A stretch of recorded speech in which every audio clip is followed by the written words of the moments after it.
dia para vocês. Essa é a nossa primeira aula do curso, né? São 20 aulas. Quem estava aqui na aula inaugural? Só vocês duas, né? Você assistiu online? Online também?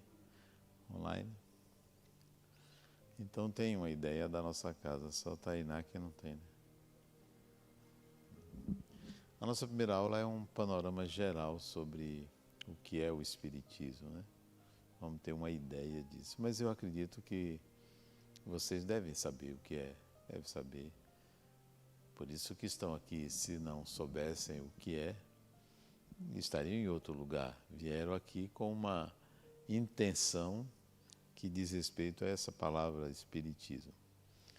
Mas eu gosto sempre na primeira aula de, ao invés de perguntar o que é que vocês sabem sobre Espiritismo, eu queria que vocês me dessem uma ideia para que serve o Espiritismo. Qual é a utilidade? Quando a gente vê uma tesoura, imediatamente a gente sabe para que serve a tesoura, né? E se alguém perguntar assim para você, o que é isso, apontando para a tesoura, você diria a utilidade. Você não diria assim, isso aqui é um objeto metálico, cortante, que você ia dizer, isso aqui serve para cortar, né? Então, para que serve o Espiritismo? Para que serve? Qual é a utilidade? Paloma.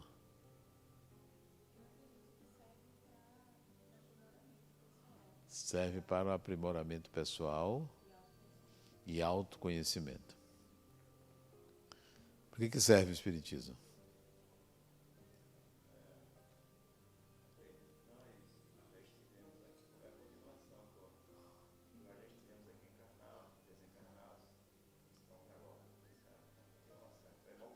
Mas para que serve o Espiritismo? Para a gente evoluir. Tassiana, para que serve o Espiritismo? Conhecimento. Ó, o Rodrigo também Tainá. está dizendo que eles têm que falar no microfone para Tá. gravar, tá bom? Ela já falou. Aqui, Tainá. Tainá, para que serve o Espiritismo? Eu acho que é pra gente melhorar-se, né? Melhorar-se. Leandro. Eu acho que é para autoconhecimento. Autoconhecimento. E você? Para que serve? Meu nome é Juliana. Hoje eu li pela manhã em Filipenses algo que dizia sobre a gente, quem começou a boa obra em vós, para que a gente fizesse isso até a volta de Jesus, no caso. Sim. Então eu acho que sirva mais ou menos para isso, para a gente trabalhar o espírito interior. Ok. Começou Aqui. Presta atenção. Ela aqui. Eu sempre digo a quem você deve... Não. Márcia, eu creio que é o entendimento de sermos espíritos imortais. Entendimento de sermos espíritos imortais. Para que serve o Espiritismo? Retomada de propósito. Retomada de propósitos. Para que serve o Espiritismo? É a busca do autoconhecimento. A busca do autoconhecimento. Então, tudo que vocês disseram não é. Não é isto. Vocês vão ter um outro entendimento que para que serve o Espiritismo. Porque se você pensar que serve para o seu autoconhecimento, ler um livro também serve. E o Espiritismo não é um livro. Assisti a uma pessoa falando sobre... Você podia botar a cadeira no lugarzinho e isto. O Espiritismo serve para algo muito mais do que o que vocês disseram. Essa é uma ideia antiga de que o Espiritismo é para o autoconhecimento. Tudo é para o autoconhecimento. O Espiritismo tem algo diferente. Vocês estão acompanhando as Olimpíadas? Ninguém está acompanhando? Mais ou menos, né? Tem um esporte olímpico chamado salto em altura. Já viram? Salto em altura? São duas traves, não, duas madeiras e tem uma madeira em cima. Aquela madeira em cima se chama sarrafo. Vocês já notaram que a pessoa, o atleta que vai pular, vai saltar, ele corre de lado. Quando chega perto da vara, ele dá as costas e pula.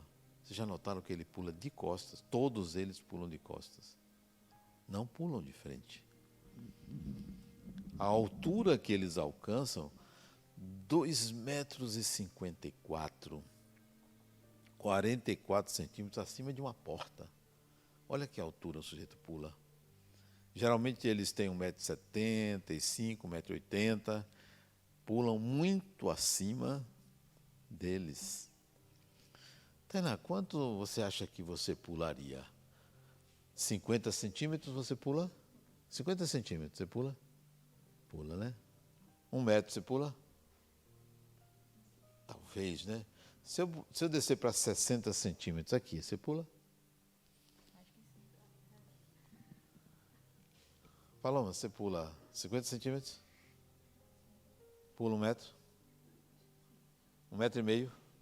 Não, né? Edson, você pula 1 metro? Não? 80 centímetros? 50? 40? 20? 10? 10 centímetros, entendi. Quanto você pula? 50 você pula. 1 metro você pula? Leandro? 1 metro?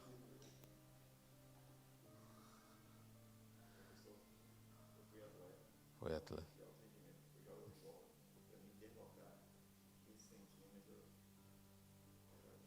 Era difícil, né? Ok. Então, o que eu quero dizer a vocês? Todo corredor, ele tem um horizonte. Eu corro 1 quilômetro, 2 quilômetros, 3, 4, 10, maratona, 42 quilômetros. Todo corredor tem um horizonte. Todo saltador tem um horizonte. E eles começam colocando o sarrafo em 2 metros. Alguém aqui iria? Não iria. Eu não iria. Eu, se pular talvez 60 centímetros, 70, eu pulo. Acho até muito. Mas eles começam com 2 metros. Todo mundo aqui estaria aquém disso. Aí começam a saltar.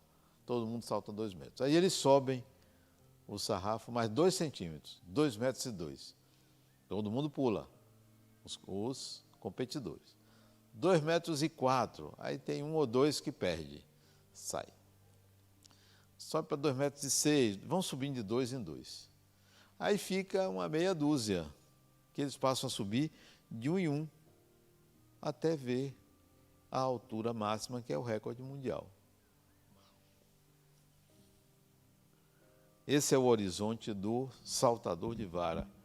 Ele vai com um horizonte, ele vai ampliando o horizonte.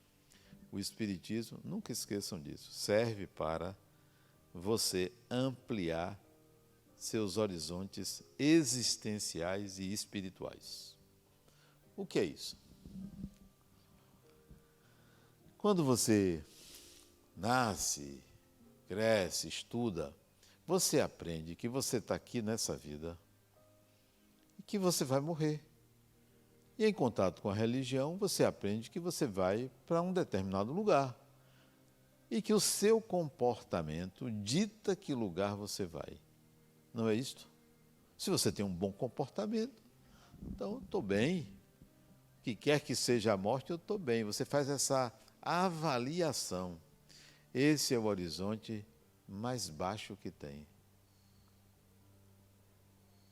Isso é pequeno.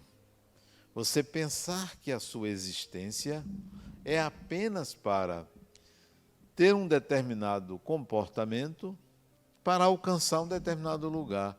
Aí a pergunta é, e depois? Você tem que ter um horizonte mais além do que esse. Aí a pessoa pensa assim, não, Adenauer deve estar falando em reencarnação. Ah, depois eu vou voltar. Para onde? E depois? E depois?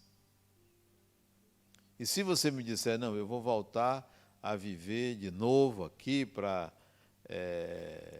me redimir dos meus erros, me reconciliar com pessoas, Portanto, ter um bom comportamento para ir para um lugar melhor. É só isto? O Espiritismo não veio para isso. O horizonte que o Espiritismo oferece é muito mais amplo. Quer dizer o seguinte, que você tem que se perguntar, sim, se eu vou para junto de Deus, o que é que eu vou fazer junto de Deus? Se eu vou para um lugar bonito, vou ficar fazendo o que lá? Para que isto? Para quê?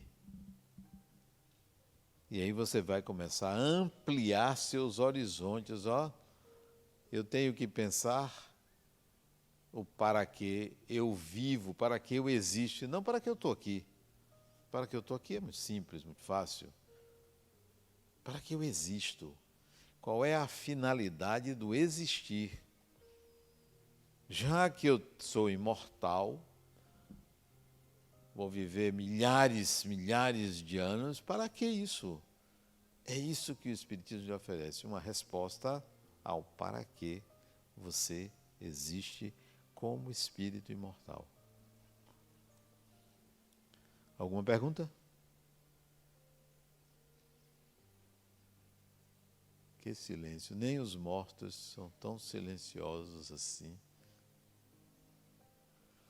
O Espiritismo é uma doutrina, portanto, é um conjunto de princípios que explicam a realidade.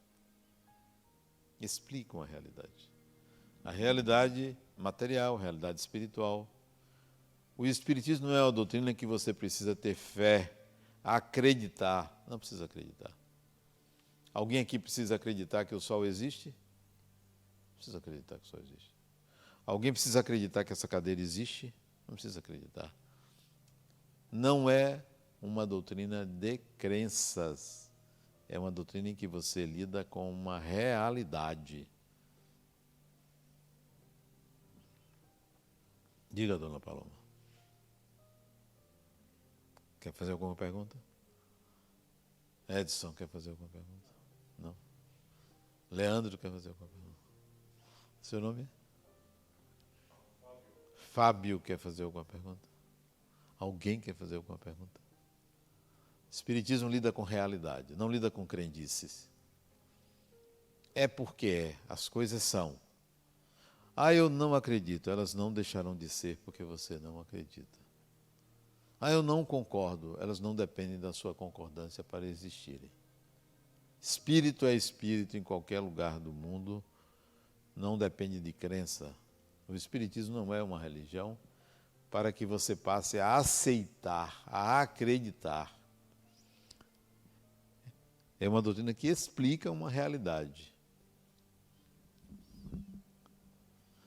O conceito de Espiritismo é esse aí, O Espiritismo é a doutrina que trata da origem e do destino dos espíritos, isto é, de pessoas desencarnadas e a relação com o mundo material, com o nosso mundo.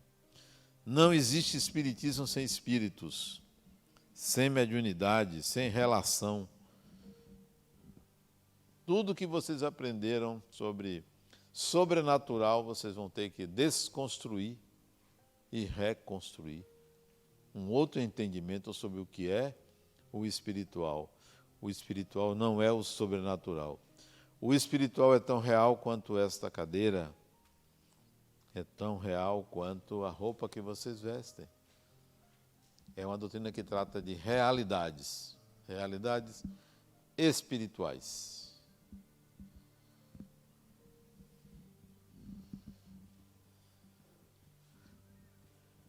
Quando surgiu o Espiritismo? O Espiritismo é uma doutrina nova. Entendam que Espiritismo é doutrina, não é o fenômeno. O fenômeno mediúnico sempre existiu, desde que o ser humano existe. Milhares de anos. O primeiro ser humano que existiu, ele já era dotado de mediunidade capaz de ser alvo de fenômenos espirituais, mediúnicos. Mas a doutrina espírita, ela é recente, isto é, as explicações sobre estes fenômenos, elas vieram recentemente, 164 anos atrás. O Espiritismo nasceu na publicação de um livro em Paris, nessa data. Antes disso, não existia Espiritismo. Não existia. Existiam fenômenos mediúnicos, mas a doutrina, isto é, um conjunto de princípios que explicam os fenômenos, explicam a vida, amplia os nossos horizontes existenciais, data desta época. Foi publicado o primeiro livro sobre Espiritismo. A palavra Espiritismo surgiu nesse dia. A palavra mediunidade surgiu nesse dia. Entendem que antes desse dia não existia uma doutrina que explicasse, mas existiam os fenômenos. Os fenômenos não quer dizer que sejam fenômenos espíritas, são fenômenos. O candomblé também é uma religião mediúnica. Há várias religiões mediúnicas, o espiritismo é uma religião mediúnica. O fenômeno não é propriedade do espiritismo. O espiritismo é uma doutrina.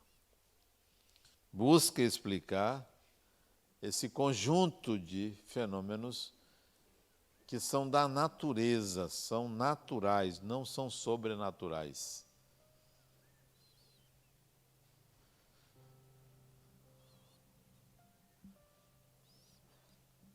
Em 18 de abril de 1857, o que acontecia nessa época? Século XIX, segunda metade do século XIX. Quais eram as ideias que vigoravam em Paris, portanto, no centro do mundo? Paris era a capital do mundo. Tudo que se publicava, tudo que se queria dizer, era publicado em Paris. O primeiro livro espírita foi publicado em Paris. O que acontecia nessa época? Primeiro, esse movimento chamado Iluminismo. O que é o Iluminismo? Durante muito tempo, a humanidade ocidental seguia o que a religião ditava. O catolicismo, a religião predominante, depois, a partir do século XVI, o protestantismo também, passou a dizer a verdade vinha da religião. Não havia ciência, não havia racionalidade. Tudo que você acreditava vinha da religião. Era uma mente teológica que dominava a sociedade. As sociedades eram teocráticas. Até hoje existem sociedades teocráticas, né? Por exemplo, o Irã é uma sociedade teocrática, manda lá um ayatolá, um líder religioso que dita, tem a última palavra. Tem sociedades teocráticas, sociedades ditatoriais, sociedades democráticas, sociedades regidas por um rei, por uma rainha. Tem vários tipos de regimes e de sociedades. Tudo que se acreditava vinha ditado pela religião. Na Europa, a religião católica. Europa, Brasil. Porém, a partir do Renascimento, século XVI, o ser humano passou a trazer um conhecimento próprio, um talento, que não era simplesmente inspirado pelo divino, era um talento, não era o que a igreja dizia. E no século XVII surgiu um outro movimento chamado racionalismo, onde Descartes disse: penso, logo existo. Isto é, minha existência não está fundamentada num ser divino que soprou o barro e eu surgi. Basta eu constatar que eu penso, então eu existo. minha existência está calcada em mim mesmo. Então, o período teocrático, o período de que a religião ditava o saber, foi se amortecendo e dissolvendo desde o século XV, século XVI, século XVII. E foi exatamente no século XVIII que as ideias iluministas, isto é, as ideias de liberdade de expressão, as ideias racionais, a razão foi entronizada na mente humana e esse movimento se chamou Iluminismo, totalmente contrário à religião. Dominava a Europa. Até hoje o iluminismo domina o conhecimento. Hoje a igreja já não dita normas, né? Há um declínio do saber religioso e há uma ascensão do saber científico.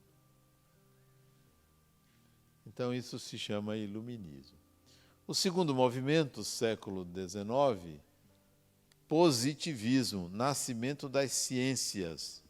As ciências surgiram, a medicina, a psicologia, a física, tudo isso surge no século XIX. Isso não quer dizer que não se pensava cientificamente, mas enquanto ciência, enquanto saber, constituído de um objeto de estudo, século XIX, o nome desse movimento de surgimento da ciência se chama positivismo, baseando-se que o conhecimento tem que vir da observação, da repetição, do enunciado de leis. Então isso é ciência, positivismo. Contra a religião a favor da ciência, contra a religião a favor do conhecimento racional do ser humano. Também no século XIX surge o marxismo. Marx e Engels, dois alemães, expulsos de Paris, vão à Bélgica e publicam um famoso livro chamado Manifesto Comunista, uma defesa da classe operária, uma defesa do trabalhador. Mas no enunciado, no prefácio do manifesto está escrito, a religião é o ópio do povo. Marxismo materialista contra a religião. 3 contra a religião. Isso dominava a Europa, a época que o Espiritismo surgiu. E, por último, o evolucionismo. Charles Darwin publica um livro, no final da década de 50, chamado A Origem das Espécies por Via da Seleção Natural, mostrando que o ser humano não nasceu pronto, o corpo humano não nasceu do barro, como a religião ditava. Que o corpo humano, ele vem de espécimes animais. É a evolução do organismo macacoide, que por sua vez é a evolução de outro organismo. As espécies se encadeiam, mostrando que há uma complexidade crescente nas habilidades físicas. Então, contrariando o pensamento bíblico, né, de que o homem surgiu de um sopro de Deus. Tudo isso aqui era contrário à religião, mas o Espiritismo nasceu e vingou.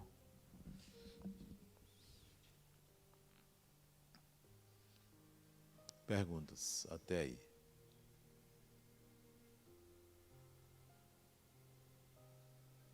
Perguntas? Fábio? Ninguém quer perguntar? Vocês estão assim, parados? É o que é a pandemia que acomodou as pessoas? Tainá? Estão entendendo até aí? Estão entendendo? E quem foi que trouxe essa doutrina? Quem construiu, quem constituiu essa doutrina? Antes de falar dessa doutrina, teve um outro evento, uma década antes, nos Estados Unidos. Uma cidade americana do estado de Nova York, chamada Hydesville, lá em cima, perto da fronteira com o Canadá. Numa casa de madeira, 3 garotas de uma família chamada família Fox protagonizaram um fenômeno. Elas estavam no quarto, casa de madeira, e ouviram sons de dentro da madeira. Não era um som como se alguém estivesse batendo do lado de fora, nem do lado de dentro. Era um som de dentro da madeira.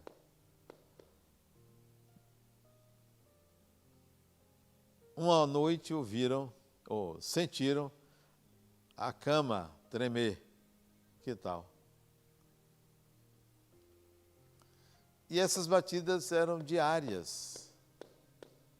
Até que uma delas resolveu imitar a frequência de uma das batidas que acontecia no quarto. Era assim.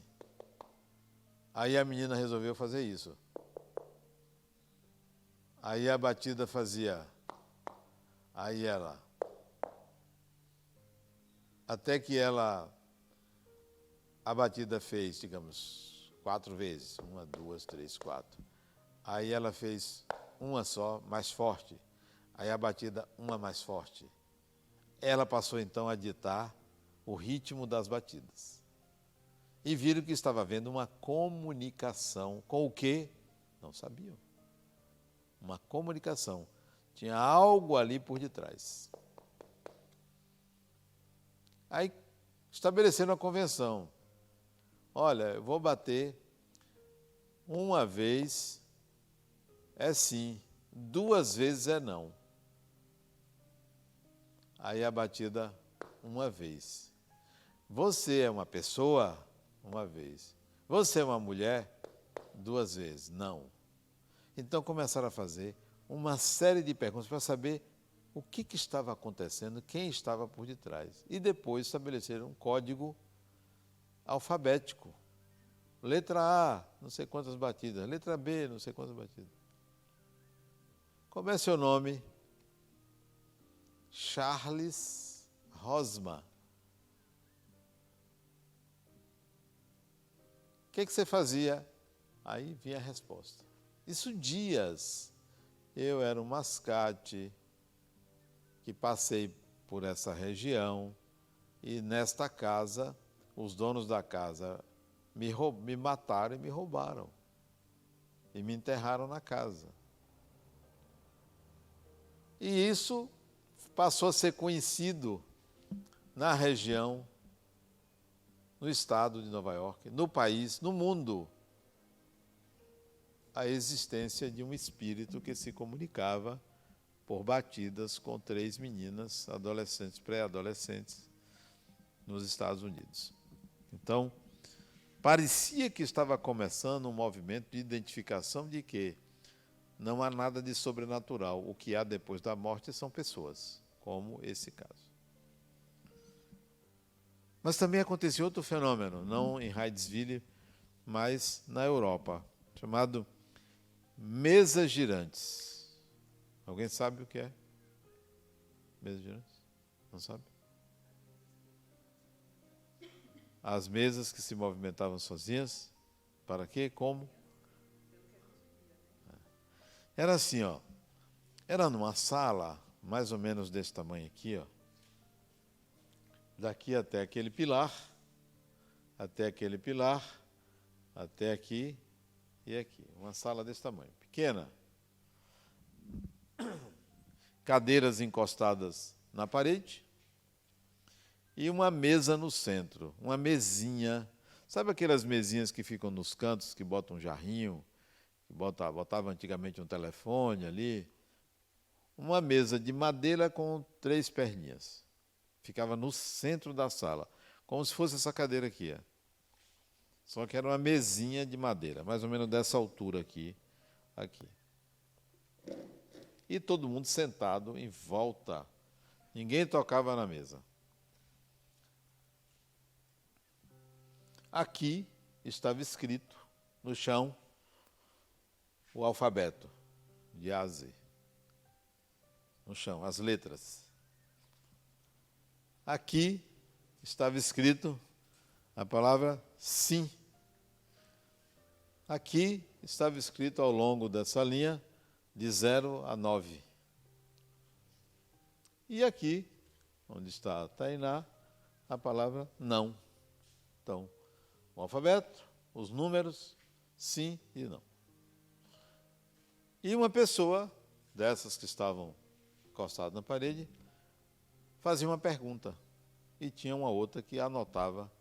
A mesa saracoteava, saía dali sozinha e ia para os números, para as letras, e a pessoa anotava. Eram sessões de mesas girantes. Tinham dezenas em Paris. Virou uma febre fazer isso. Lembra a brincadeira do copo? Não era brincadeira, nem era do copo. Era como se fosse aquilo aumentado numa sala. Só que ninguém tocava na mesa, não podia tocar na mesa, para não haver indução. No copo as pessoas ainda empurram, né? Não, ninguém tocava em nada. Mesas girantes. Então, os fenômenos de Hydesville foram divulgados e acontecia em Paris, na Europa toda, as mesas girantes. Um professor de nome Hippolyte Léon Denisard Rivail, pedagogo, 50 anos de idade, autor de vários livros sobre gramática francesa, tradutor do alemão, tradutor do inglês. Ele trabalhava com educação, era casado. Esse professor foi convidado por um amigo dele a assistir uma dessas sessões, Ele ficou atento, olhando tudo o que estava acontecendo ali. Quando terminou a sessão, isso foi em 1854, ele tinha 50 anos, nasceu em 1804. Quando saiu da sala, o amigo dele perguntou: e aí, professor, o que você achou? Ele disse: eu não acredito que uma mesa tenha nervos para pensar, isto é, tenha cérebro. Não acredito. Ele só disse isso. Quer dizer isto? É claro que não era a mesa. Mesa não pensa. Alguma coisa estava por detrás. Foi a resposta dele. Eu não acredito que uma mesa possa pensar. Quer dizer, tem alguém ali por detrás. Só que ele não sabia se era fraude, o que era. E não se interessou mais por esse assunto. No ano seguinte, 1855, ele, esse professor, resolveu voltar a uma dessas sessões. Mas ele levou perguntas dele, que só ele sabia que ia perguntar, ninguém sabia, para retirar qualquer dúvida sobre a possibilidade daquilo ser manipulado pelas pessoas. Por exemplo, ele levou uma pergunta para ser feita à mesa, em voz alta. O que é que está acontecendo agora? Está sendo namora onde? Mata escura. Que rua? Você mora no condomínio. O condomínio não fica em uma rua, fica suspenso no ar. Ela mora no condomínio. Você não sabe o nome da rua de boa? Brandão Vilela, no Cardeal, né? Brandão Vilela, casa número 63. Tem alguém em casa? Tem, né? Mas você sabe em que cômodo está a pessoa agora? Não. Você sabe o que a pessoa que está em casa está fazendo agora? Não. Aí a pergunta era: o que está acontecendo agora na casa da rua tal? E a cadeira dizia: tem uma pessoa fazendo isso e isso em tal cômodo. E isso foi checado.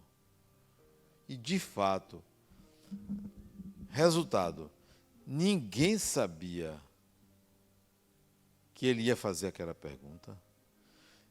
Não tinha celular, não tinha FaceTime, não tinha vídeo para se saber o que estava acontecendo naquela casa. E ninguém conhecia aquela casa nem ninguém que morasse ali. Ele escolheu uma casa aleatoriamente em Paris. Constatado, não, é possível se conhecer algo além da consciência presente. Quem é você? Eu me chamo Francisco, morri em tal data, fiz isso, fiz aquilo, e se constatava que, de fato, existiu aquele Francisco que morreu naquela data. Então, ele levou perguntas filosóficas. O que é Deus? O que são espíritos? Para que estamos aqui?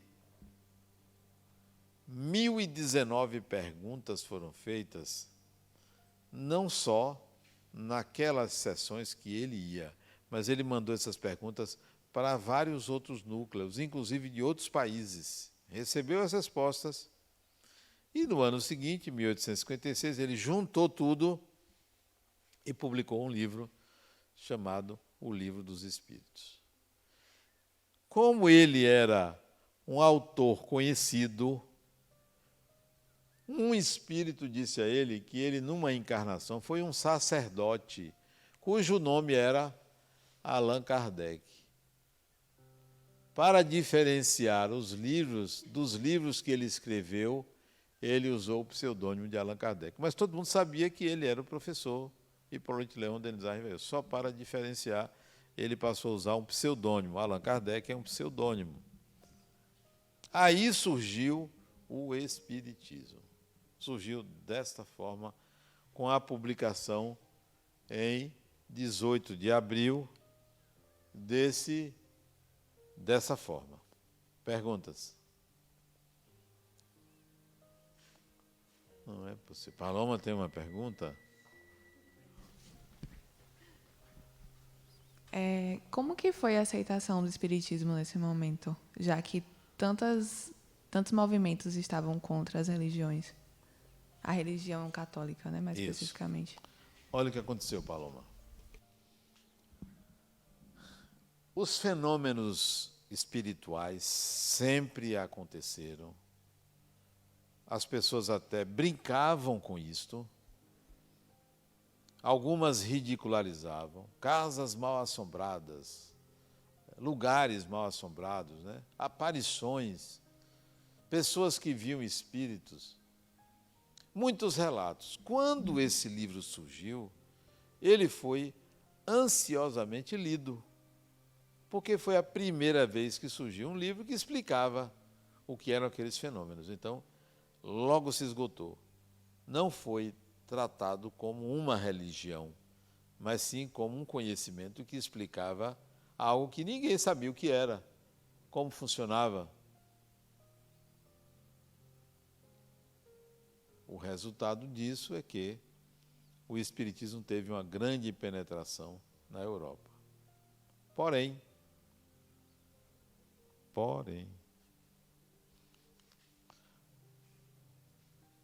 olha lá, o primeiro livro, O Livro dos Espíritos. Isso foi em 1857. Em 1861, Allan Kardec publicou o Livro dos Médiuns, novamente para explicar a dinâmica dos fenômenos.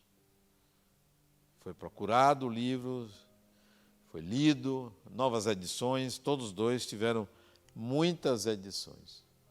Mas o problema aconteceu aqui. 1864, Allan Kardec publicou um livro chamado O Evangelho segundo o Espiritismo, onde o Espiritismo explicava o Evangelho.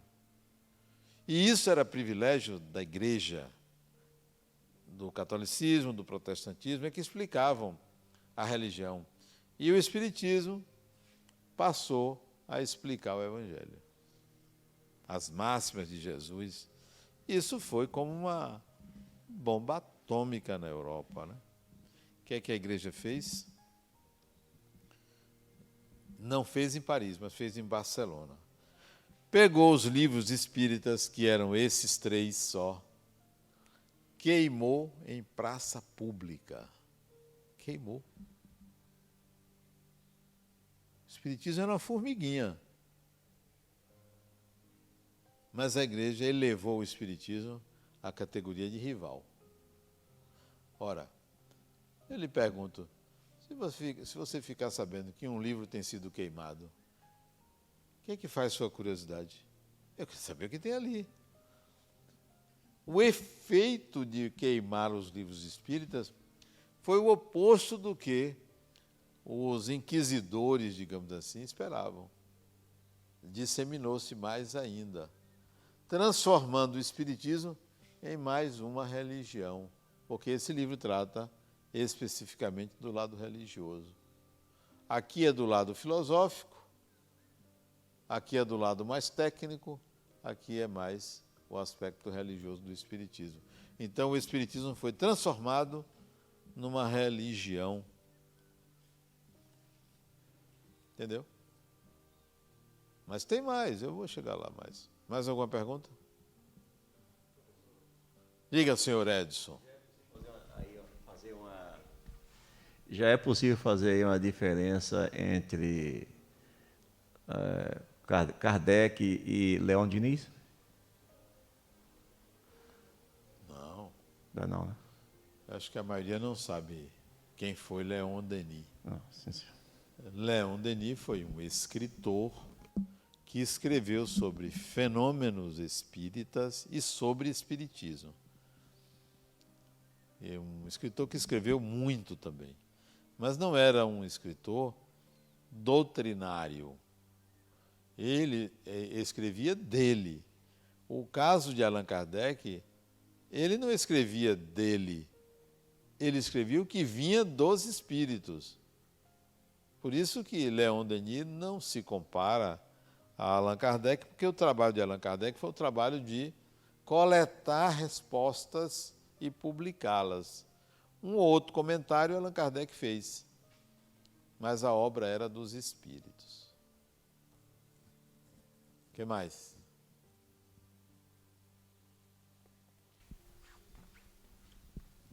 Os espíritos, na verdade, existem desde sempre. Não foi em 1854. Exato, E por que esses fenômenos, digamos assim, tanto arcaicos, de batidas de madeira, de mesas girantes, não seria mais preciso se já fosse uma comunicação dos espíritos com um médium direto, nas escritas, nas visões, ou até mesmo alguns médios são só de audição, né? Por que esses toques surgiram assim em 1854? Ok.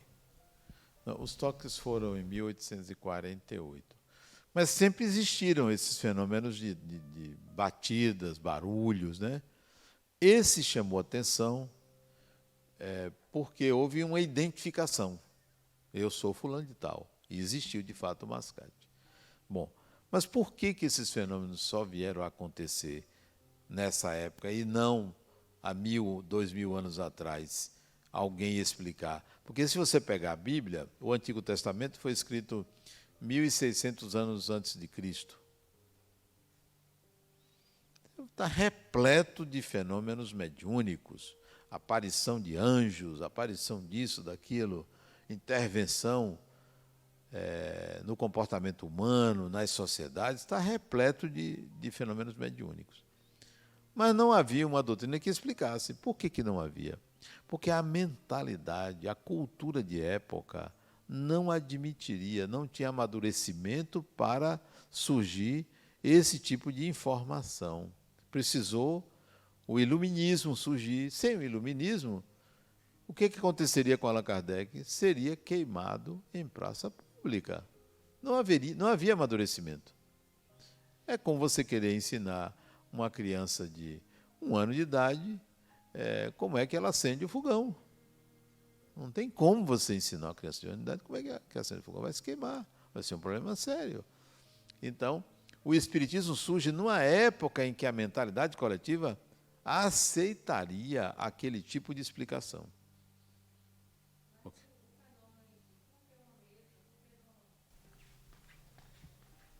Pergunte. O fenômeno em si, por que uma mesa, e não porque usou outra pessoa para poder falar? Porque existia a mediunidade. a mesa, que podia ser uma cadeira, que podia ser qualquer outro objeto, era manipulada energeticamente por alguém que fazia com que ela ocupasse, apontasse para tal ou qual letra. Então, alguém usava uma energia que manipulava e alterava o movimento do objeto. Ok. Mas existiam os médiuns também que se comunicavam.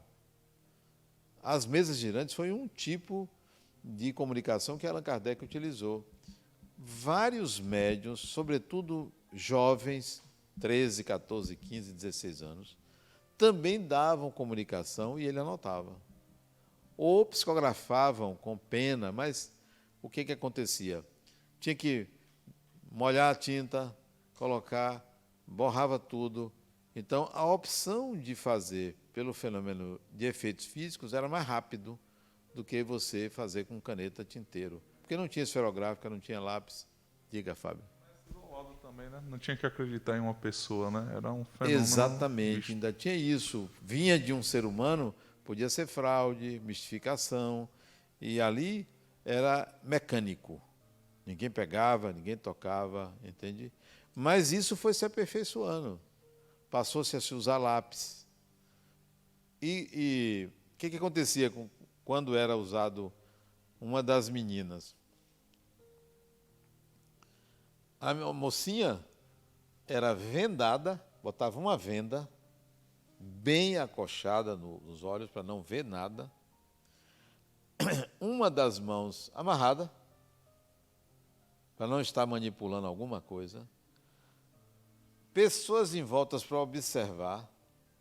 Olha o critério, assim, bem absurdo. Uma cestinha com uma pena amarrada no centro da cestinha, que a menina só tocava o dedo assim para psicografar. Então, um método muito rudimentar. Quando surgiu o lápis, ficou mais fácil. Quando surgiu a caneta, ficou mais fácil. Hoje, os médiuns raramente usam lápis, raramente usam caneta. É direto no computador. A psicografia chama-se psicodigitação. Não é mais psicografia, é psicodigitação. Então, os métodos vão sendo aprimorados. Diga, Fábio. Essa chegada da informação, a triagem de tudo que estava chegando a ele, tem essas anotações tudo em algum lugar, alguma coisa Não assim? entendi a pergunta, Fábio. Refaça aí. A quantidade desses materiais que chegaram por diversas reuniões, existe esse material vivo em algum lugar hoje? Ó, Allan Kardec escrevia cartas e mandava com as perguntas para os centros espalhados na Europa.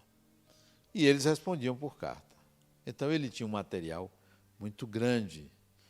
E isto depois da morte dele, depois da morte da mulher dele. A mulher dele foi guardiã desse material. Esse material ficou guardado em Paris. Ficou esquecido. Foi resgatado por um paulista numa das viagens dele, eu acho que ele era embaixador, alguma coisa assim, foi resgatado e ficou com ele. Ele escreveu um livro contendo escritos que não saíram nessas publicações. Eu até tenho esse livro que ele escreveu. Chama-se o primeiro livro dos Espíritos. Primeiro, facsímile do primeiro, que ele resgatou isso. E esse material, ele pertence hoje, se eu não me engano, a uma fundação. Hein? Não, aqui no Brasil. Não sei se é em Brasília ou em São Paulo, pertence a uma fundação. Esse material existe. Chegaram respostas divergentes. Muitas respostas divergentes. Ele pegou aquelas que ele considerava que eram similares e publicou. Mas qual é o critério que ele utilizava? Alguns espíritos assessoravam ele. Escolha essas. O nome do livro é o Primeiro Livro dos Espíritos. Canuto Abreu. O que mais? Pessoal aí da cozinha. Nada? Cozinha atrás. Não? Pessoal da área de serviço. Né? Diga. Os espíritos são pessoas, né? São pessoas. Nesse processo do livro, você sabe dizer se aparecia algum com o objetivo de atrapalhar ou com mentiras? Claro. Poxa, onde tem gente, tem mentira, tem disputa de poder, tem tudo.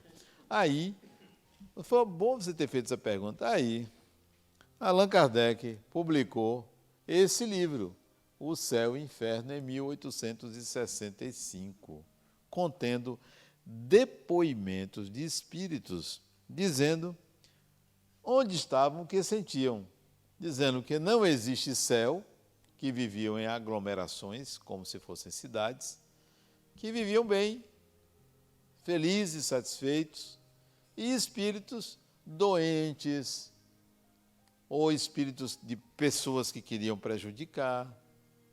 Então ele publicou esses depoimentos. Onde tem gente, tem tudo. Tudo. Todo tipo. Por isso que você não deve acreditar em toda a comunicação mediúnica. É isso que você está dizendo? Ok, tudo bem. É só uma opinião. Pode ser do médium que for, é só uma opinião. É a opinião de uma pessoa. E em 1868, Allan Kardec publicou esse livro, A Gênese, contendo explicações dos milagres de Jesus e fazendo um histórico da ciência até aquela época que estava nascendo. Século XIX, né? A ciência, o positivismo nasceu na década de 30 do século XIX, o espiritismo nasceu na década de 50 do século XIX, quer dizer, era recente. Allan Kardec apresenta uma visão de época, explicações sobre os fenômenos mediúnicos. Ele desencarnou em 1869, aos 55 anos, 54 anos, porque ele desencarnou em março, né? Ele nasceu em outubro, ele ia completar 55 anos naquele ano. Chegando em casa, teve um aneurisma e desencarnou na porta da casa dele, em Paris. Era casado e a mulher dele deu continuidade à publicação das obras, né? Ele custeou as obras com o dinheiro dele, ele que pagou, por isso que não foi nenhuma empresa, ninguém é proprietário das obras de Allan Kardec, né? Qualquer pessoa pode editar. 69 anos, não, Adenauer? 50... Ele começou com 54. Desculpe, 69. Ele ia fazer 65, ele ia fazer 65. Porque ele nasceu em 1804. Isso. Entendeu? 65. Eu falei 55, mas 65. Ia fazer 65 anos, de fato. O que mais? Perguntas? Diga, dona Tainá. Agora você vai ver a pergunta. Não faça pergunta difícil, não. A pergunta fácil. Pergunta difícil. O primeiro livro dele, né, que ele foi baseado durante aquela sessão, que tinha as medidas girantes, foi só um espírito que respondeu todas as perguntas? Vários espíritos. Ele pegava vários depoimentos de espíritos e verificava a coerência desses depoimentos, dessas respostas a uma mesma pergunta. E ele publicava um condensado dessas respostas, a resposta mais coerente ou uma mistura dessas respostas que ele achava que estava correto em relação àquela pergunta. Não foi um espírito só. Nem era ele o médium. Não era ele o médium que incorporou um espírito, que viu um espírito e que ditou a resposta, não. Veio de vários centros, vários lugares, vários médiuns, vários espíritos. Assim nasceu o espiritismo. Ele era médium como você, como eu, como todo mundo. Mas ele não era o médium que recebeu as respostas, não era o médium que recebeu textos, não era. Não funcionou como médium nesse sentido. Se você pegar um livro espírita psicografado por um determinado médium, você vai ter lá, pelo espírito fulano de tal, né? Então, é um espírito, são duas pessoas, um encarnado e um desencarnado. No caso de Allan Kardec, não foi ele que recebeu nenhuma mensagem, né? Mas, respondendo a pergunta de Paloma, que eu disse eu explico mais tarde, o espiritismo não vingou na França. Foi até uma determinada data e morreu. Por quê?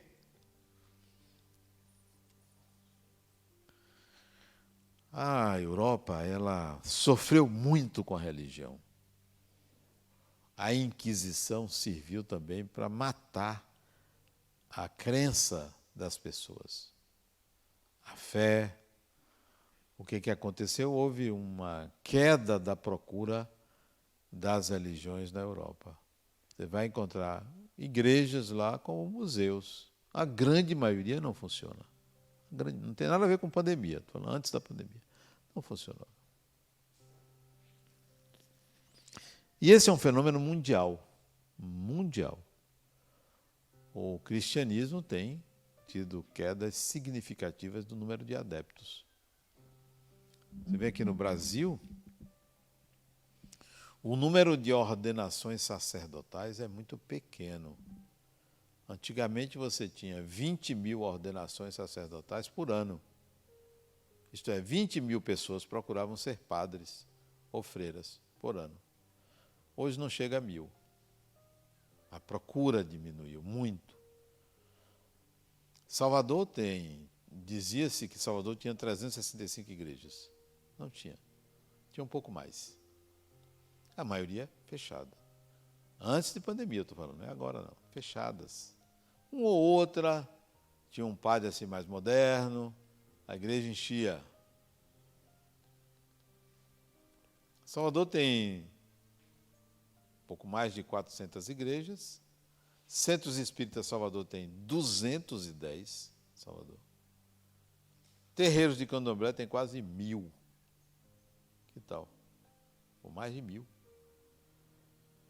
Só que os terreiros de Candomblé funcionam. Os centros espíritas funcionam. Isso antes de pandemia, tá? O que aconteceu com o cristianismo? A falta de horizontes mediúnicos. Enquanto isso, as igrejas evangélicas aumentam. O número de pastores é muito maior do que o número de padres. E já foi o inverso. O catolicismo trouxe um prejuízo muito grande na Europa, no mundo todo, né? Com a Inquisição, com os desmandos, com a falta de religiosidade, a falta de espiritualidade. E deu no que deu. Hoje a religião que mais cresce no mundo é o islamismo, que é uma religião que vem do judaísmo, é o islamismo. Diga, Tassiana. São as carismáticas, que tem, eu nunca fui, mas falam que tem como se fossem fenômenos que acontecem. E hoje são as que mais enchem, que mais trazem jovens. Pode ser que seja isso, que as pessoas estão procurando uma mediunidade, que estão achando nesse tipo de missa, digamos assim? Sim. Você vai hoje na igreja evangélica e você vai ver, até parece na televisão, reunião de descarrego. O que é isso? Reunião mediúnica. Onde o médium assistiu, aliás, eu assisti uma na televisão que foi muito interessante. Isso não foi agora, isso tem uns 10 anos. 8, 10 anos. Uma sessão de descarrego. Primeira vez que eu vi na televisão. O pastor estava lá no palco, tinha uns 4 ou 5 pessoas ali atrás dele, que eram os auxiliares dele. Obreiros, acho que esse é o termo. Aí ele falou, pregou, tal. Agora manda entrar o demônio. Olha a fala dele. Aí entra no palco, né? Trazida por 2 obreiros, uma mocinha, magrinha, assim, tipo Paloma, assim de cabeça baixa, com a mão para trás, né? Aí o pastor, olha aí, gente, demônio, em pessoa. Fala aí, demônio. Aí a menina, né? Eu não sou demônio, não. É o demônio, sim. Eu, espírito, né? Não sou demônio. Eu sou uma pessoa. com a voz assim, gutural, uma voz diferente, com a voz de homem, né? Não sou demônio, não. É o demônio, sim, e é o demônio em pessoa. Quer ver? Você vai se ajoelhar aqui agora. A menina, não vai me ajoelhar, não. Vai, sim. Aí o pastor chegou perto da menina, empurrou o ombro assim, nem saiu do lugar. Aí chamou 2 obreiros, vem cá, me ajude aqui. Vou botar esse demônio para se ajoelhar. Ninguém conseguiu fazer com que a menina se ajoelhasse. Uma força descomunal ela tinha ali. O pastor ficou envergonhado e disse, gente, esse aqui eu vou tratar depois. E mandou levar para dentro. O que é isso? Eles não questionam a mediunidade. Porque para que um suposto demônio use um corpo, precisa de uma faculdade chamada mediunidade. Ele não questiona a mediunidade. Mas não se interessam em estudar, em entender que ali é um fenômeno mediúnico, é uma médium, que está ali obsidiada talvez, ou não. E aí você vê a igreja lá cheia de gente, porque essas são sessões que todo mundo se atrai, tem mediunidade, a igreja carismática também. Diga, dona Paloma.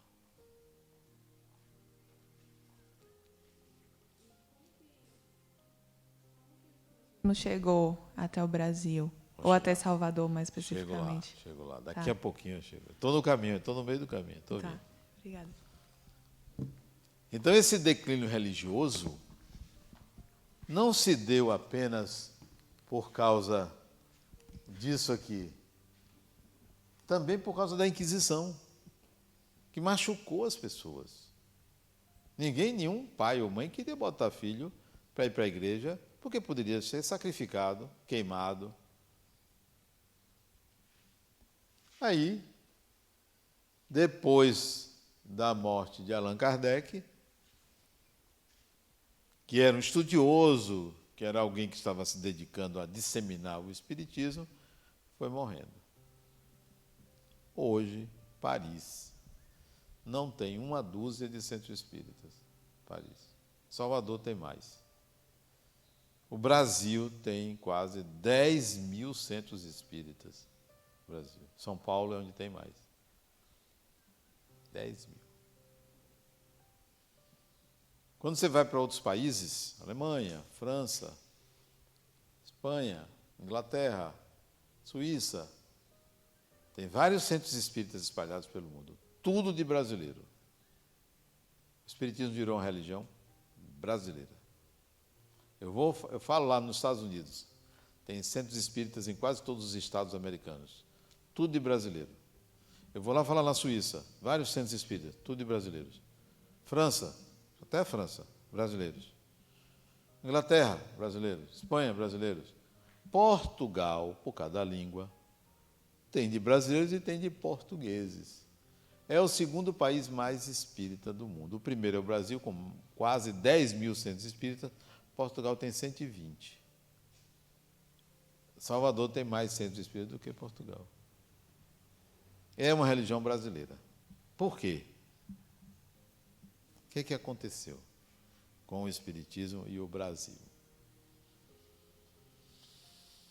Nós viemos da Europa, da África, da Ásia, da América Latina.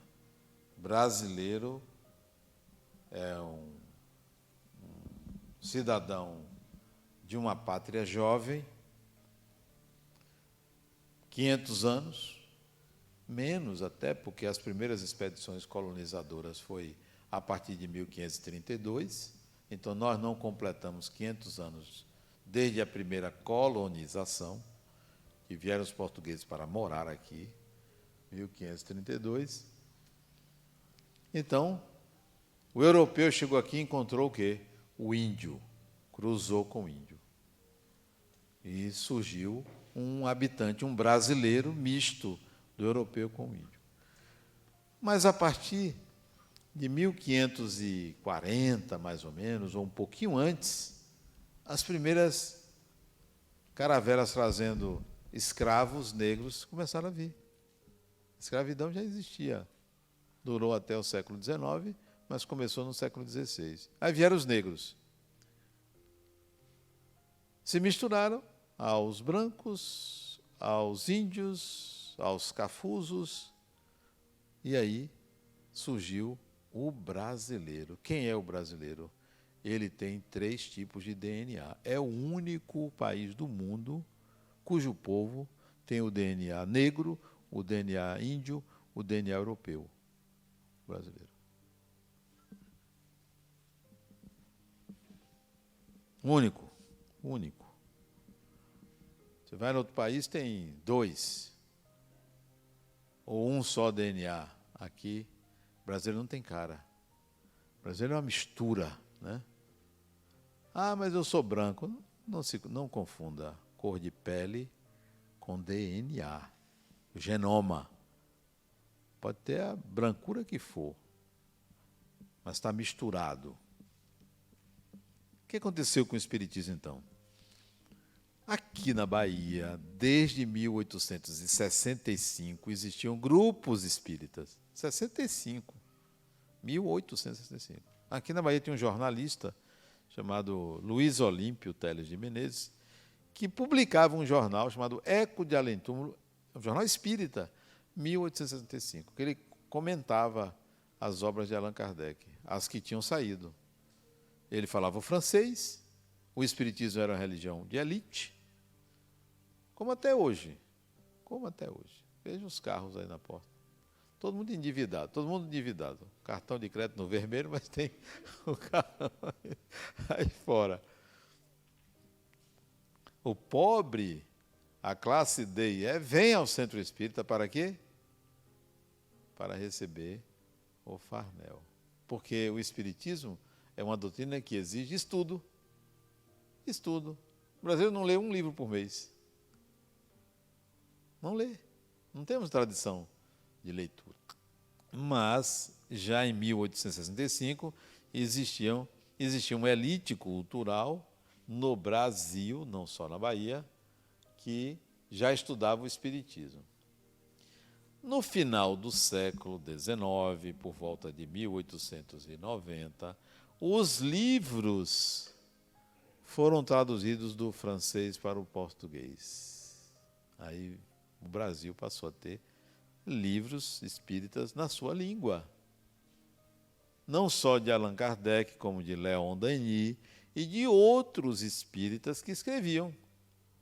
Então começou um processo de disseminar a cultura espírita na população brasileira. E aí nós vamos encontrar o DNA negro em todo mundo. O brasileiro tem a mediunidade à flor da pele por causa do DNA negro e do DNA índio. O negro e o índio viviam a sua religião de forma mediúnica. Não era religiosidade simbólica, era uma religiosidade baseada no contato com o espiritual. Desde os tempos mais primitivos. Por isso que o brasileiro tem a mediunidade à flor da pele, graças ao DNA negro, DNA índio. Diga. Não. Os Estados Unidos passou não. Os Estados Unidos, a migração americana foi irlandesa. Branca. Europeia. Irlandesa, inglesa. Encontraram o índio ali. Peraí. Encontraram o índio ali. Não se misturaram.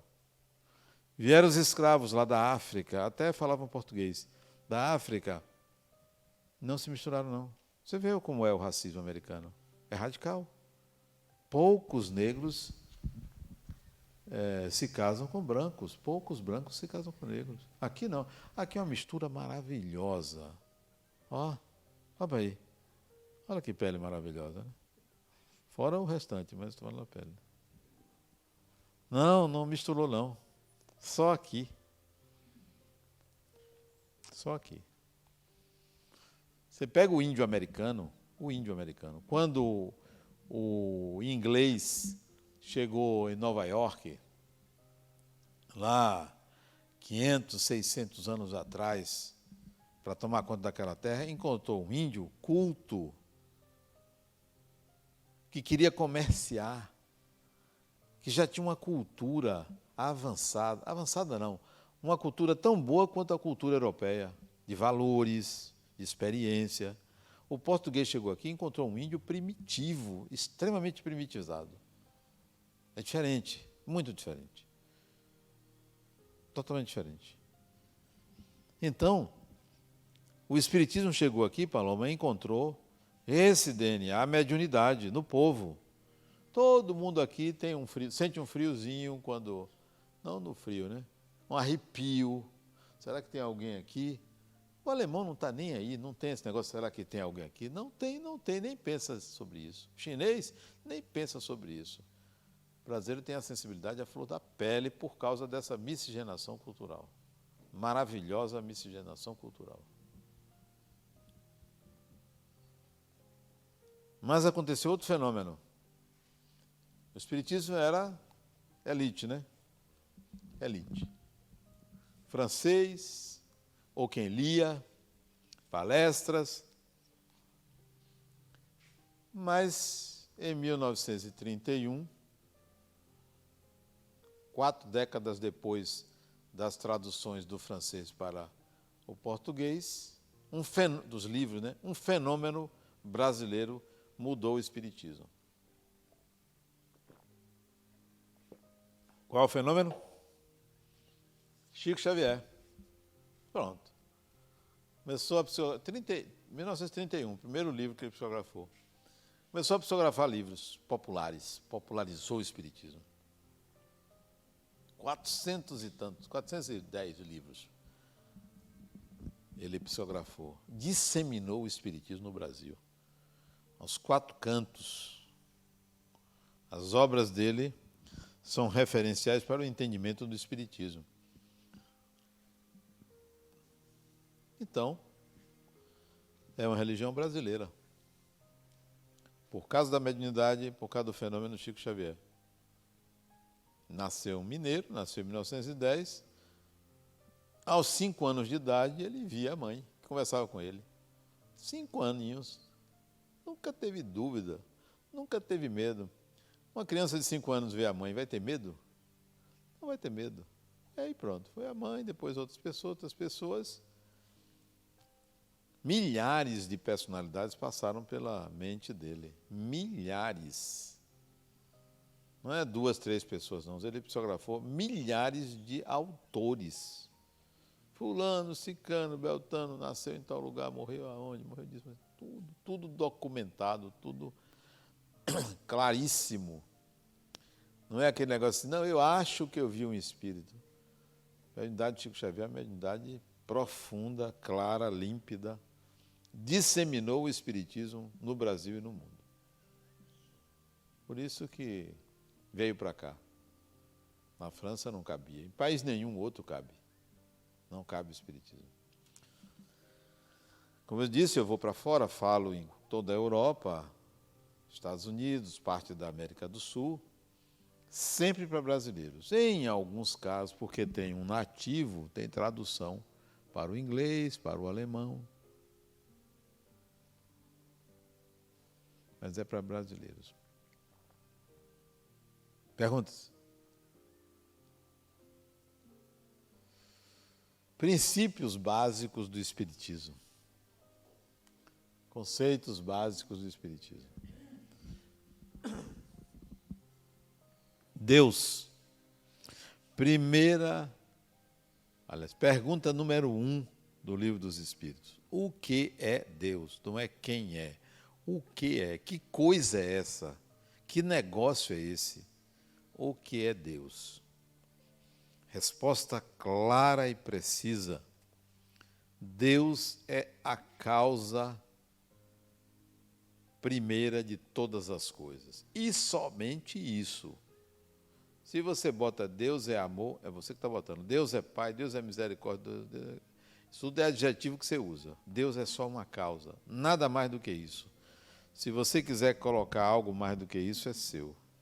Então, o Espiritismo coloca Deus neste lugar. É a causa de tudo, é o Criador. Só isso. Como é, não sei. Quais são os atributos, também não sei, não. É Deus.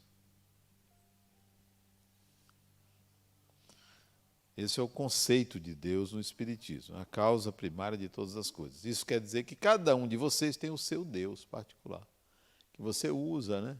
Está doendo, você pede a Deus para diminuir a dor. Está precisando de alguma coisa, pede a Deus. Está precisando passar num concurso, pede a Deus. Está com medo de alguma coisa, pede a Deus para proteger. Cada um tem o seu Deus. Mas Deus é a causa primeira de tudo que existe. Segundo conceito básico, espíritos. Espíritos são o quê? Pessoas. Pessoas são o quê? Espíritos. Você quer ver um espírito? Hoje, fique de frente para o espelho. Você é um espírito. Ah, mas eu estou vendo é um corpo. Isso só é a pele. O corpo é uma pele. O corpo é só uma exteriorização do ser que você é. Você é espírito. Desencarnou, essa pele sai, você continua sendo você. A morte não transforma ninguém. A morte não transforma ninguém. Entendeu, dona budista? Ela é budista, viu? Ela tem uma tatuagem ali de Buda. Rapaz. Espíritos são pessoas, pessoas são espíritos, farinha do mesmo saco. Tudo é gente. Ah, estou aqui, vou lhe prejudicar. Meu amigo, desça desse pedestal que você não vai prejudicar ninguém. Como assim prejudicar? Você acha que você é Deus? Você acha que você pode tudo? Pode nada. Deixa de bobagem. Fale manso que é melhor. Espírito é gente. Ah, tenho medo. Medo de gente? Nada lhe acontece que não seja para o seu bem. Então, despreocupe-se com o mal que alguém queira contra você. Se alguém quer um mal contra você, problema desse alguém, não é seu. O seu problema é o mal que você deseja ao outro. Esse é o seu problema. Terceiro conceito. Imortalidade. Imortalidade do espírito, que é a continuidade do eu. Todo mundo aqui já morreu em outra vida. Sabe o que acontece quando você morre? Você acorda, igual ao sono. Você não vai dormir e acorda depois? É assim. Acordei. Imortalidade é a continuidade do eu. Só que este corpo morre e essa personalidade morre. Adenauer nunca mais vai existir. Nunca mais. Adenauer nasceu em 3 de abril de 1955 e vai desencarnar não sei quando. Digamos que daqui a 1 minuto. Em que dia é hoje? 31 de julho de 2021. Pronto, esse é Adenauer. Passou daqui, morreu. Essa personalidade não existe mais. Aí eu acordo ainda com a ideia de Adenauer. Eu sou Adenauer, sim, sou. Eu sou Adenauer. Eu vou descobrir que eu morri porque eu me encontro com uma pessoa, minha mãe já desencarnou. Minha mãe, aí eu disse, poxa, então eu desencarnei. Se eu estou encontrando com minha mãe, se ela não reencarnou, meu pai, minha irmã que já desencarnou, meu irmão que já desencarnou, se eu encontrar esse povo todo, aí vão dizer assim, Adenauer, opa, já chegou a sua vez, você está aqui agora. Só que minha mãe, e eu sei disso, ela é a reencarnação de uma filha minha de uma vida passada. Então, quando eu desencarnar, eu vou ver a mãe ou a filha, ou as duas numa pessoa só. Vai ficar mais gravada a última encarnação que foi com minha mãe. Mas não é mais a mãe, nem é a filha. É um espírito que se mostra como minha mãe para eu me lembrar. Mas não é, nem poderá ser no mundo espiritual, nem minha filha, nem minha mãe. É um espírito. Então, Adenauer, aquele psicólogo, dirigente espírita, deixou essa vida. Isso se chama mortalidade desse personagem. Mas o espírito é imortal. Quem vai reencarnar, eu desencarno hoje, né? Daqui a 50 anos, digamos que eu reencarne. Não é Adenauer que vai reencarnar. Adenauer foi naquele período. O espírito que eu sou vai reencarnar e vou ter outro nome. Pode ser até o mesmo nome, mas vai ser outra pessoa, no sentido de personagem. Entende o conceito de imortalidade? É a imortalidade do espírito, não é do personagem que vocês são.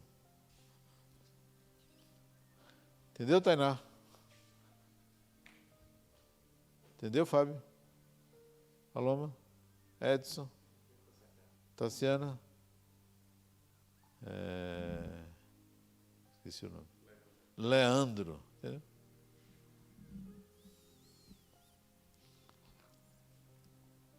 A grande surpresa que você tem é essa. Você acorda. Esses dias eu estava conversando com um paciente meu, ele quer morrer, né? Ele teve uma tentativa de suicídio, pulou o 3º andar do apartamento onde ele mora, mas não desencarnou. Ele fraturou 3 vértebras aqui, mas fez cirurgia e está bem, fisicamente bem. Não desencarnou. Não foi tão competente assim, né? E ele quer morrer. Ele disse, não, eu vou tentar de novo. 20 anos. Eu disse, mas rapaz, você sabe o que ele espera? As pessoas dizem que eu vou sofrer. Nada disso. Nada disso. Achar que você não deve morrer porque você vai sofrer é algo antiquado. Você sabe o que ele espera? Eu não acredito, mas por mim. Imagine que existe alguma coisa. Por agora, só imagine. Você sabe o que ele espera? Eu disse, não. O que ele espera é você descobrir que tudo continua. Que a angústia que você sente, que você quer se matar, vai continuar. Só que você não vai poder se matar. Não tem como. Você vai continuar com sua angústia. E agora, uma angústia aumentada, porque você vai perder esses referenciais. Sua mãe, seu pai, sua irmã. A sua angústia aumenta. Mas a surpresa, fulano, é essa. Você continua. E aí você não se livra de você. Você está pensando que a morte livra você de você? Não livra você de você. Entendeu, dona Paloma? Como é a questão da imortalidade? Nenhum ser humano se livra de si mesmo. Não tem jeito, não tem saída.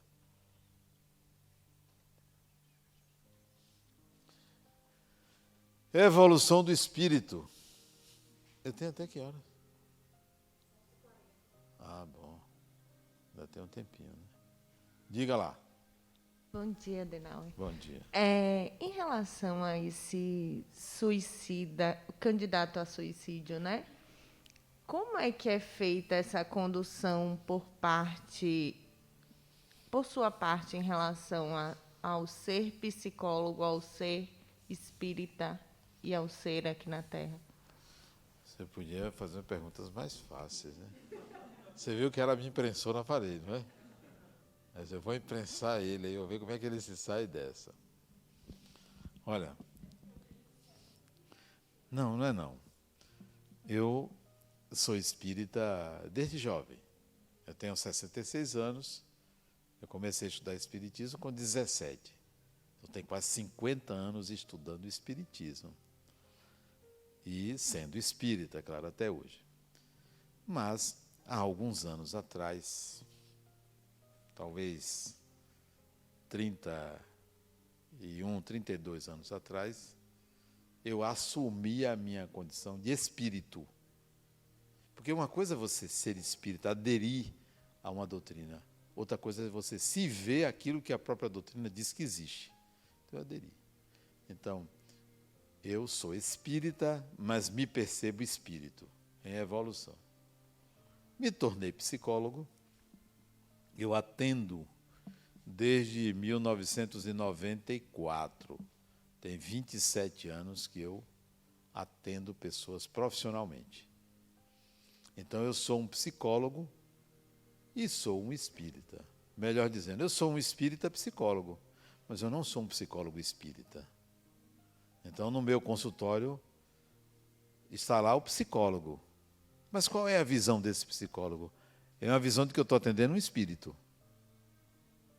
Eu estou atendendo um espírito. Mas não passo conceitos doutrinários, você desencarna, não uso essa linguagem. Mas a minha percepção e o pano de fundo do meu entendimento sobre uma pessoa é que eu estou atendendo um espírito que agora se apresenta desta forma, mas tem toda uma experiência, toda uma bagagem passada, tem seus dramas, tem suas frustrações lá de trás, de outras vidas. Tudo isso está no background da minha percepção do outro. Recentemente eu publiquei um livro chamado Psicoterapia e Mediunidade. Como eu tratei pessoas com problemas mediúnicos no meu consultório como psicólogo. Tá? Não é difícil, não. Então, o meu paciente tentou suicídio e disse que quer morrer. Eu coloquei para ele, perguntei, o que você acha que acontece depois? Ele disse, nada, morreu, acabou. Tá, mas eu e com ele, né? Mas imagine, um segundo agora, só imaginação, se não acabar. Vai ser uma decepção muito grande para você. Então a questão é essa para mim, não é dizer, você suicida vai sofrer no mundo espiritual, não. Isso para mim não me convence, porque eu tenho relatos de suicidas que o grande problema foi a continuidade da própria vida e vem uma angústia muito grande, um sofrimento pela angústia, e não um sofrimento só físico, né? E a gente está aí, conversando, vamos ver se ele aguenta, né? Quanto tempo ele aguenta nesse corpo, né? Evolução do espírito. O espírito sempre evolui. Cada encarnação ele está integrando habilidades. Não dá para você voltar e ser pior do que o que você era antes. Se hoje você não presta, imagine na vida anterior. Imagine. Não é não, Paloma? Não é não, Tainá? Então não pense assim, eu devo ter sido uma pessoa melhor. Nada disso. Pior do que hoje, sempre. Você vem melhorando, aprendendo, integrando habilidades. Você não reencarna num animal, num pet, não reencarna. Porque não cabe, não comporta. O animal não tem córtex cerebral. Não dá para você, com o seu corpo espiritual, modificar a estrutura, o embrião de um cachorro para você se acoplar a um novo corpo em formação. Não dá. Não evolui. O espírito sempre evolui. Mediunidade. Todo mundo é médium. Preto, branco, amarelo, cor-de-rosa. Homem, mulher, gay, chinês, brasileiro, americano, alemão, português, todo mundo é médium. Por quê? Porque nós temos um embrião da mediunidade. No caso do brasileiro, ele é um pouco mais. Mas todo ser humano tem a capacidade e a condição de ser influenciado por um espírito desencarnado, por uma pessoa desencarnada. Então, todos somos médiuns. Perguntas? As minhas ações podem ser influenciadas por um espírito desencarnado? Pergunte de novo, por favor. As minhas ações podem ser influenciadas por um espírito desencarnado? Claro. Eu não tenho um livre-arbítrio de fazer as minhas ações? Eu posso estar sendo influenciada por algum espírito para fazer uma situação? Sim. É um poder muito grande isso, né? Não. Sabe por quê? Qual é o seu nome? Nélia. Nélia. Se você estivesse aqui sozinha nesse auditório, sozinha, e isso aqui estivesse com sede, isso aqui fosse uma garrafa de água, você tinha duas opções. Ou você vinha aqui e pegava água e abria, botava num copo que estava aqui e bebia, ou você ficaria esperando uma pessoa para você pedir, né? Tem essas duas opções. Ou eu peço ou eu não peço. Ou então eu vou ficar com sede. 3, vou ficar com sede. Então, o seu livre-arbítrio lhe dá 3 opções. Eu não vou beber aquela água mesmo com sede. Não me importa, eu estou com sede, é só uma água. Se tiver que pagar, eu pago, eu vou lá e bebo.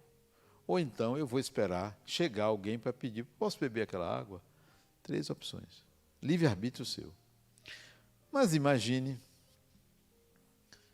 que eu, Adenauer, surpreendentemente estava naquela cabine e sai aqui no momento que você estava refletindo sobre beber a sua água. Eu aqui vou influenciar a sua escolha? Hã? Claro que vou. Eu aqui, presente. Era uma das opções, lembra? Sim, você tinha 3 opções. Hein? Não, você poderá perguntar ou não, mas eu estou dizendo, eu aqui presente vou influenciar na sua escolha? Vou, claro, claríssimo. E somos encarnados. Ora, se 2 pessoas, uma influencia a outra nas suas escolhas, basta estar no mesmo ambiente, não precisa nem estar aqui. Digamos, você está na sua casa, no quarto, e tem alguém na sala. Influencia seu comportamento. Aquela pessoa que está ali, sua mãe, seu marido, sua mulher, quem quer que seja, influencia seu comportamento pela presença na mesma egrégora. Nós somos influenciados naturalmente uns pelos outros.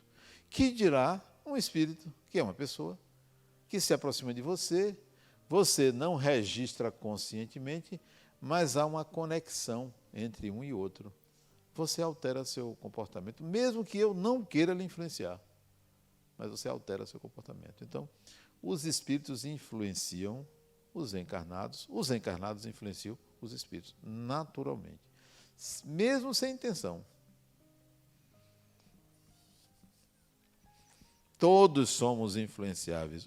Uma pessoa sozinha tem um comportamento, com a outra tem outro comportamento. Dentro de um grupo tem um terceiro comportamento. Nós somos influenciados pela quantidade e qualidade das pessoas à nossa volta. E assim vale para o espiritual. A parte da influência com a parte do livre-arbítrio, né? São coisas distintas. Né? Sim, sim. Reencarnação. A mediunidade, Allan Kardec deu o nome de mediunidade. Espiritismo, Allan Kardec deu o nome de espiritismo. Reencarnação não foi o espiritismo que deu o nome. Um fenômeno que já se falava, que existia desde o Egito Antigo, desde a Índia Antiga lá, já se falava em reencarnação. O que é reencarnação? Reencarnação é um fenômeno biológico, somente isso, um fenômeno biológico. O que acontece? O espírito que você é, não esse personagem, vai reencarnar. Como é? A reencarnação depende da nidação. Sabe o que é nidação? Alguém sabe? Vocês mulheres não sabem o que é nidação? Não acredito. Quando? Não. Não. Multiplicar. Não. Ixi, então tá ruim. Aí é fecundação. Fecundação é quando o espermatozoide fecunda o óvulo. Entra ali, perde a cauda, ali fecundou, formou um embrião. Pronto, isso é fecundação. Embrião não tem espírito, não dá para reencarnar no embrião. Nidação é quando o óvulo fecundado cola no útero, nida, forma um ninho. Só é possível a reencarnação quando cola ali no aparelho reprodutor da mulher. Não tem outro aparelho, não dá para reencarnar num tubo de ensaio, não dá para reencarnar lá na geladeira, só reencarna se tiver o corpo da mulher para colar. A reencarnação começa na concepção ou nidação, não na fecundação. Fecundado, você tem aí bancos de embriões. A mulher tira o óvulo, fecunda, guarda lá, para depois implantar. Ali não tem espírito. O espírito só vai conseguir grudar ali para começar uma encarnação quando ela resolver colar lá no útero dela. Entendeu, Paloma? Entendeu, Tassiana? Reencarnação é um processo biológico, começa ali. O espírito vem e energeticamente se liga àquele trio: óvulo, espermatozoide, útero. Precisa do útero.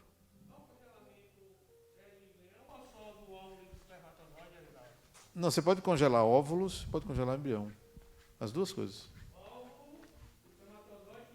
Os três você pode congelar. Esperma, espermatozoide você pode congelar. Tem banco de esperma, banco de óvulos e embriões congelados. Os três. Não tem espírito.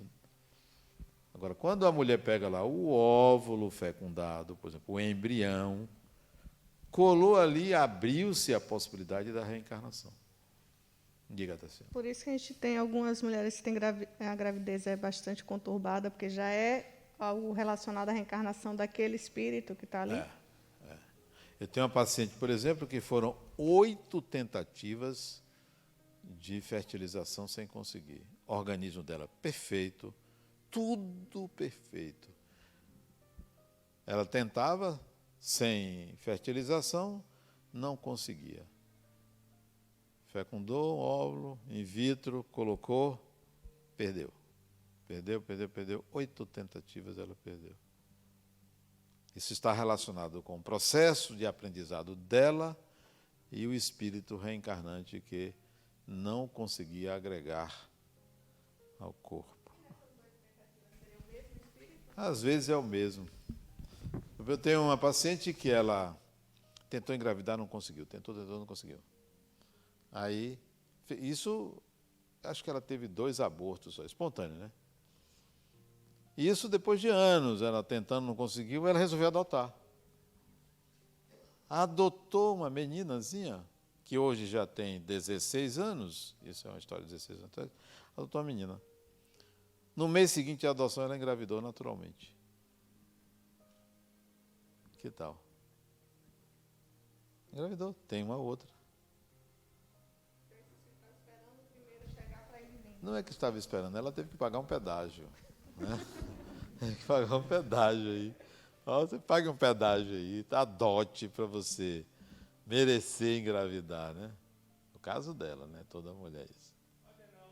A palavra reencarnação e a forma doutrinária que é apresentada, só o Espiritismo apresenta? Não. O budismo fala em reencarnação. Mas da forma? Como reencarnação. Só que eles admitem a reencarnação em animal. Isso. Mas falam em reencarnação. É reencarnação do mesmo jeito. Não? Por último, moral cristã. Os espíritos que trouxeram o espiritismo eram cristãos. O espiritismo poderia ter a moral budista, poderia ter a moral do candomblé, a moral do islamismo, a moral taoísta, mas adotou a moral cristã porque eles eram cristãos. Então, nós somos adeptos do cristianismo porque o espiritismo nasceu dentro do cristianismo, né, por cristãos. Mas o espiritismo não discrimina religião nenhuma. Todas são boas, todas são ótimas. Todas são necessárias. Alguma pergunta?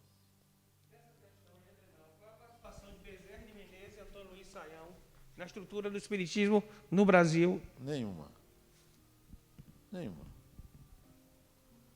Não obedece nomes de pessoas, né? O Espiritismo no Brasil mudou com Chico Xavier.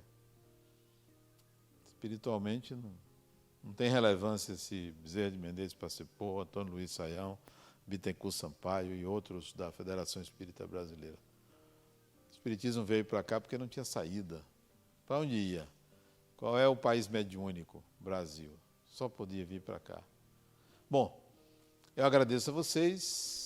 Tudo que eu disse, que vocês tenham dúvidas, as próximas aulas vão esclarecer. Tá? Obrigado por me ouvirem. Até a próxima.